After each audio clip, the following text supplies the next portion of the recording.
नमो नमः छात्रों। आज विद्यालय से मैं निधि श्रीवास्तव एक बार फिर से संस्कृत की इस कक्षा में यूपी बोर्ड के कक्षा 10वीं के छात्रों का स्वागत करती हूँ। छात्रों, अब तक की कक्षाओं में हम लोगों ने कवि कुल गुरु कालिदास के विषय में काफी चर्चाएं कर ली कि उनके किस प्रकार के ग्रंथ है, किस प्रकार की रचनाएं हैं, कहाँ जन्म कहाँ मृत्यु हुई है। ठीक है छात्रों, तो नाउ अभी हम लोग आगे के अध्याय में क्या जानेंगे उसके बाद उसको देखने के लिए आइए देखते हैं हम लोग क्लास 10 संस्कृत गद्य भारती का प्रथमा पाठक कवि कुलगुरु कालिदास का षष्ठा भागा। तो छात्रों, कवि कुलगुरु कालिदासा का षष्ठा भाग में प्रस्तुत हम लोग गद्यांश का हिंदी भाषा में अर्थ और संधि विच्छेद पर प्रकाश डाल रहे हैं। और यह गद्यांश जो है वो तदंतर मेव से लेकर बभूव तक है। तो ध्यान से देखिए छात्रों। तदंतर मेव तयो दाम्पत्य प्रेम निष्कलुषम भवति पुत्रोपलब्धो च परिणमते। तदंतर में संधि हो रही है तदंतरम प्लस एव। तयो यानी उन दोनों का, दाम्पत्य प्रेम यानी दाम्पत्य प्रेम यानी शादी का प्रेम, तदंतर में यानी उसके बाद, निष्कलुषम यानी निष्पाप, भवती यानी होता हुआ, पुत्रोपलब्धो यानी पुत्र की प्राप्ति में, चा परिणमते यानी परिणत हो गया यानी बदल गया। तो इसके बाद हम लोगों ने पढ़ा कि दोनों ने गंधर्व विवाह किया हुआ था, शकुंतला और दुष्यंत ने, और उसके बाद उन लोगों ने प्रायश्चित भी की और प्रायश्चित करने के बाद दोनों का मिलन फिर से हुआ और उसके बाद उन दोनों का दाम्पत्य प्रेम जो है वो निष्पाप हुआ और पुत्र की प्राप्ति में परिणत होकर प्रतिफलित होता है। रघुवंशे कालिदासा रघुवंशी नाम चित्रणम तथा करोति यथा भारतीय जनजीवनस्योदाता दर्शनानाम सम्यक दिग्दर्शनम भवेत्। ठीक है, तो उसके बाद क्या कह रहे हैं कि रघुवंशे कालिदासा यानी रघुवंश में कालिदास ने रघुवंशी नाम यानी रघुवंशी राजाओं का चित्रण तथा करोति यानी चित्रण जैसा किया है, यथा यानी वैसा ही, भारतीय जनजीवन यानी भारतीय जनजीवन के, भारतीय जनजीवनस्यो भारतीय जनजीवनस्यो दाता दर्शनानाम में संधि हो रही है भारतीय जनजीवनस्य प्लस उदात्ता दर्शनानाम। तो रघुवंश में कालिदास ने रघुवंशी राजाओं का जिस प्रकार चित्रण किया है वैसा ही हमारे भारतीय जनजीवन के श्रेष्ठ उदात्ता दर्शनम यानी श्रेष्ठ आदर्शों का सम्यक यानी अच्छी तरह से दिग्दर्शनम भवेत यानी दिग्दर्शन हो सके, यानी जैसा उन्होंने रघुवंश में चित्रण किया है हमारा भारतीय समाज ठीक वैसा ही है। तो इसलिए वो कह रहे हैं कि रघुवंश में कालिदास रघुवंशी राजाओं का कालिदास ने जैसा चित्रण किया इस प्रकार करते हैं कि जिससे भारतीय जनजीवन के श्रेष्ठ आदर्शों का अच्छी तरह से दिग्दर्शन हो सके। आगे देखिए, रघुकुल जाहा राजाना प्रजा क्षेमाय बलि माहरन। ठीक है, तो रघुकुल जाहा यानी रघुकुल में उत्पन्न, राजाना यानी राजा लोग, सब राजा लोग, प्रजा क्षेमाय यानी प्रजा की भलाई के लिए, बलि माहरन, बलि माहरन में संधि हो रही है बलिम प्लस आहरन, बलिम यानी टैक्स, आहरन यानी लेते थे। तो रघुकुल में उत्पन्न हुए जो राजा लोग थे वो प्रजा की भलाई के लिए प्रजा से क्या करते थे, टैक्स लेते थे। हम लोग आज भी टैक्स दे रहे हैं छात्रों, तो वैसे ही पहले भी टैक्स लिया करते थे। किस लिए? क्योंकि प्रजा की भलाई होगी। मित संयत भाषण अस्ते सदा सत्य निष्ठा आसन। मित संयत यानी परिमित और सधी हुई, भाषणस्ते यानी वाणी बोलने वाले। तो मित संयत भाषणस्ते में संधि है मित संयत भाषिण प्लस ते। ठीक है छात्रों, तो परिमित और सधी हुई यानी कम और सधी हुई वाणी बोलने वाले, ते यानी वे हमेशा, सदा यानी हमेशा, सत्यनिष्ठा आसन यानी सत्यनिष्ठ थे, मतलब वो हमेशा सच बोलते थे। ठीक है, आगे देखिए, यशस् कामास्ते तदर्थम प्राणानपि त्यक्तुम सदैव उद्यता अभवन। यशस् कामास्ते यानी यश की इच्छा, यशस् कामास्ते यानी यश की इच्छा करने के लिए सॉरी छात्रों, यहाँ पर संधि हो रही है यशः प्लस कामाः प्लस ते, तो यश की इच्छा रखने वाले वे सब, तदर्थम यानी उसके लिए, प्राणान अपि, संधि है प्राणान प्लस अपि यानी प्राणों को भी, त्यक्तुम यानी छोड़ने के लिए, सदैव उद्यता, यहाँ पर भी संधि है सदैव प्लस उद्यता यानी हमेशा तैयार वो अभवन रहते थे। ठीक है, तो वो अपने नाम की इच्छा करने के कारण, उनका नाम फैले उसके लिए वो रघुकुल के राजा लोग क्या करते थे, अपने प्राणों को भी त्याग छोड़ने के लिए हमेशा तैयार रहते थे। आगे देखिए, केवलम सत्यर्थे केवलम तत्यर्थे ते ग्रह मेधिनो बभूव। तो केवलम यानी केवल, संतति प्लस अर्थते, अर्थे यहाँ पर संधि हो रही है संतति प्लस अर्थे, तो संतति यानी संतान की प्राप्ति के लिए ही, ते यानी वे सब, ग्रह मेधिनो यानी गृहस्थाश्रम में, बभू यानी बंधते थे, तो ग्रह मेधिनो बभू में संधि है ग्रह मेधिना प्लस बभूवु, तो केवल वो संतान की प्राप्ति के लिए ही वो क्या करते थे, गृहस्थ होते थे, मतलब गृहस्थ आश्रम में जाते थे, नहीं तो उनको आश्रम में जाने की, गृहस्थ आश्रम में कोई जरूरत नहीं थी।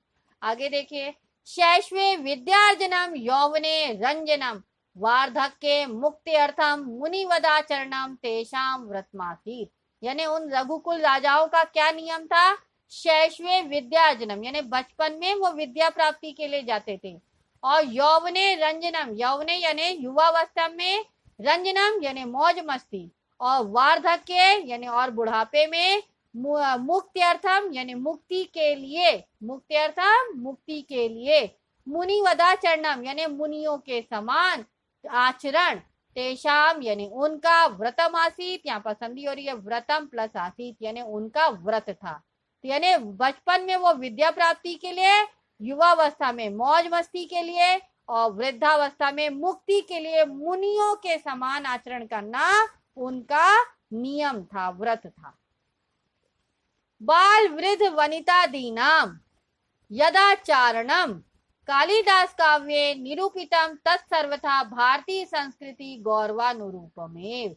बाल वृद्ध यानी बालक, वृद्ध, वनिता यानी स्त्री, दीनाम यानी आदि नाम, वनिता आदि नाम, तो बालक, वृद्ध और स्त्री आदि का, यदा आचरणम, यदा यानी जैसा आचरण, यदा आचरण में संधि है यदा प्लस आचरणम, तो यदाचारणम यानी जैसा आचरण, कालिदास काव्य यानी कालिदास के काव्य में, निरूपितम यानी बताया गया है, तत्सर्वथा यानी वह सब तरह से, भारतीय संस्कृति यानी भारतीय संस्कृति के, गौरवानुरूपमेव यानी गौरव के अनुरूप ही है, यानी बालक, वृद्ध, स्त्री आदि का जो भी आचरण व्यवहार है वो कालिदास के रूप उसमें जो काव्य में बताया गया है वह सब हमारी भारतीय संस्कृति के गौरव के अनुरूप ही है।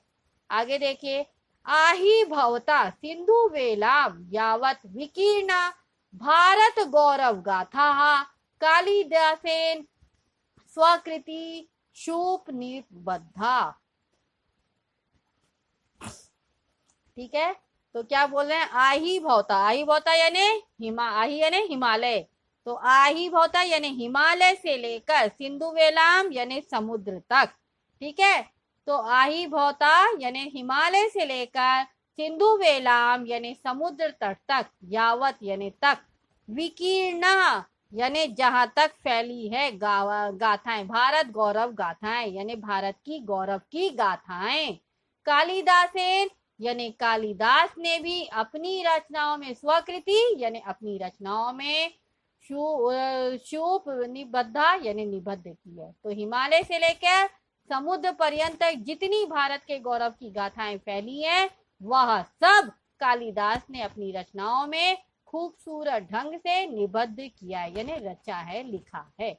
आगे देखिए, रघुवंशे मेघे कुमार संभवे च भारत देश से विधि विविध भूभागानां गिरि काननादीनां यादृक् स्वाभाविकं मनोहारी च चित्रं लभ्यते स्वचक्षुषा अनवलोक्य तद संभवम अस्ति।